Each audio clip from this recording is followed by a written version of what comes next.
carried out with the intent of increasing group or team cohesiveness.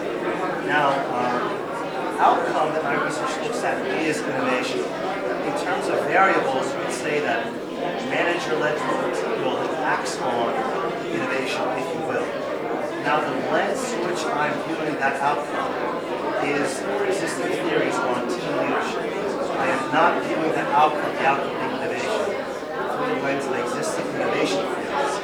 So that makes my research a little bit different. What that means is that you don't see different types of innovation talked about in my research. You don't see disruptive innovation talked about, design-led innovation, different categories of innovation that you see in some literature. You also don't see breaking down the different ways that innovation manifests in organizations, like technology innovation or innovation in internal processes. My research deals with innovation in its base forms, the idea itself, and the management thereof. Now, before I get further, that's part of the reason why there are so many caveats in my dissertation, that I can't guarantee that the research applies to all types of organization, all types of innovation, all instances of innovation in every context and circumstance. But the motivation for me pursuing this topic came about because of a trend that I noticed in popular contemporary non-scholarly management literature around the notion that if you, as a manager, you invest resources in group and team building, there is a risk that you'll promote groupthink, that may have a negative impact on your organization's ability to innovate. And I don't know if that's true. When I started research, I didn't know if that was true. I wanted to test that. Sure as I'm standing here speaking to you today, one of the top management books on the New York Times bestseller list right now is a book by Michael Lombardi. On the inside flap of which, on the hardcover version, there's a quote from Bill Walsh, the legendary 49ers football coach. And that goes, if we are all thinking alike, no one is really thinking. The whole idea is that groupthink is bad. And in that book, which is again a management book, there are a lot of that whole theme of, you need to throw sand in the gears of team cohesiveness so that people start thinking out of the box, so that we have more innovation. That is explored everybody kind of just take it for granted. And that's just one example in contemporary literature where you see that notion, again, just take it for granted. Now, the reason why I think that trend has taken hold is because of just some changes at a macro level really hold up in high esteem in the management world and the executive world. The Jack Welches of days past are by the wayside in favor of larger-than-life personalities like Jeff Bezos of Amazon, or the late Steve Jobs of Apple, or Sheryl Sandberg of Facebook. And these managers are known more for their singular pursuit of an agenda, more so than attention or unique care for building connections with their subordinates or building connections between their subordinates. In fact, in all three cases, they're known more for the opposite. So again, there's this whole notion that you don't need to be a nice manager, you don't need to promote team building, you don't need to be rah-rah, you don't need to be kumbaya.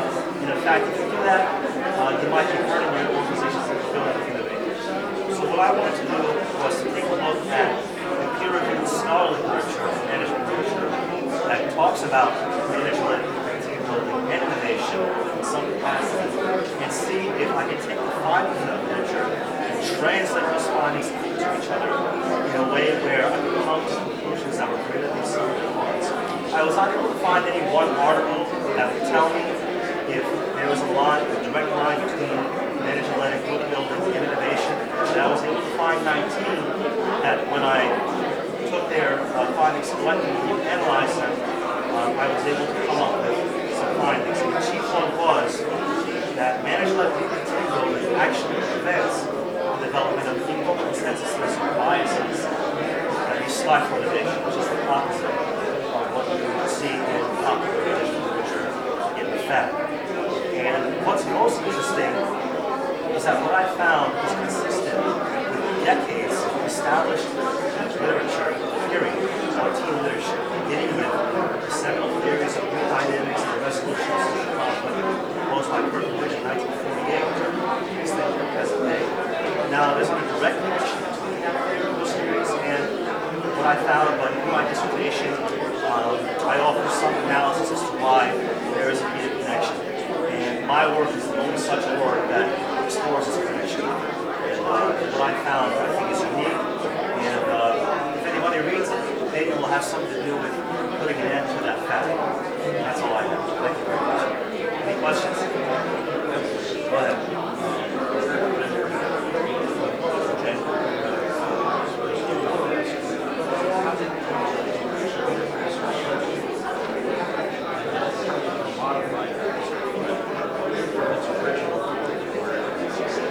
You know, the advice, like, why is it here?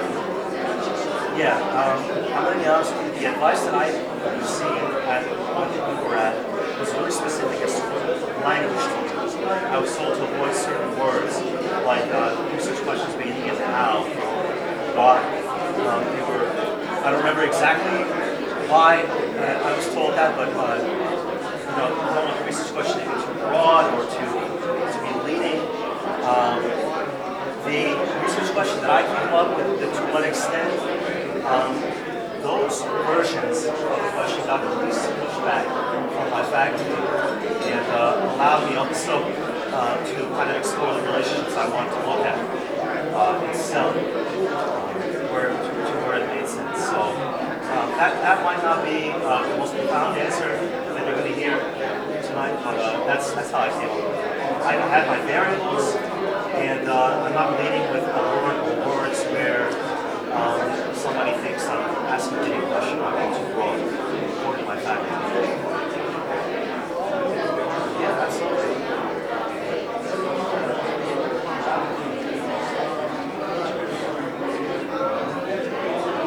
I appreciate it. So you're at 820 and you're at 820 and 800. Okay. All right. Have you met Dr. Vernon? Dr. Vernon is those guys. I see you back there. I'm 850. You're at 850. How do you like it? How do you like it? Yeah? Like a mini SOARS?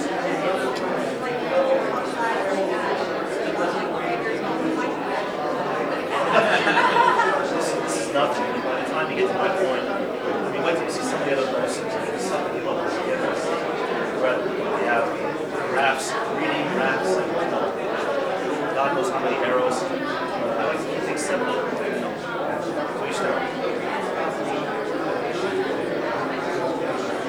That's the thing. In my research, I say repeatedly, I can't guarantee that it applies to organizations of all types. I can't tell you for certain that, generally speaking, paying attention to team building as a manager, if you're in an organization in the United States, is more likely than not going to increase innovation in your organization. That's what the research shows. But if you pick a book off the shelf, it's a New York Times bestseller, as a management book, that's been published in the last couple of years, maybe. There's this whole idea, well, look at how prickly Bezos is, and Sandberg is all about lean in, and Steve Jobs is a jerk. You know, you don't have to do this. Look how innovative their companies are. So you don't have to be rah-rah to get that kind of result out of the organization. That's kind of the idea. There's no empirical support for that fact. You know, and I wanted to explore it. I was seeing a lot, and I was able to. I didn't have it in mind when it's moving, but I know it's moving.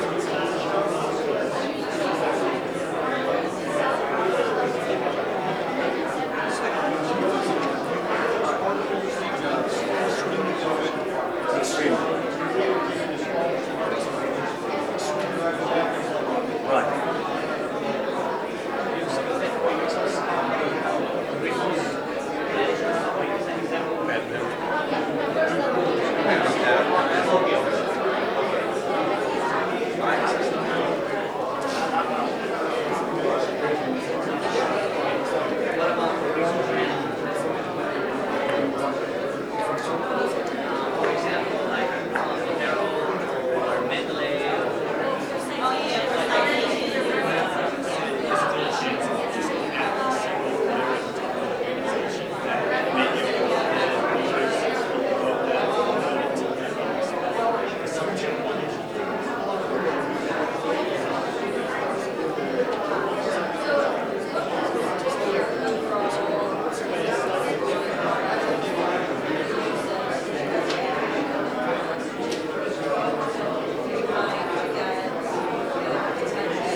1 minute. These books that are published are almost meta-analysis in a way because they're based on the writings of other people. But again, a lot of these authors aren't putting their claims at a minor level, some of the smaller things that they test in every case. I have 19 articles in my sample, and I do meta-ethnography, which is all about translating themes and findings. And when you do all the findings of 19, then you find like patterns, and you have a second column. You move over those patterns, and then you have a third column where you kind of develop those patterns. Okay.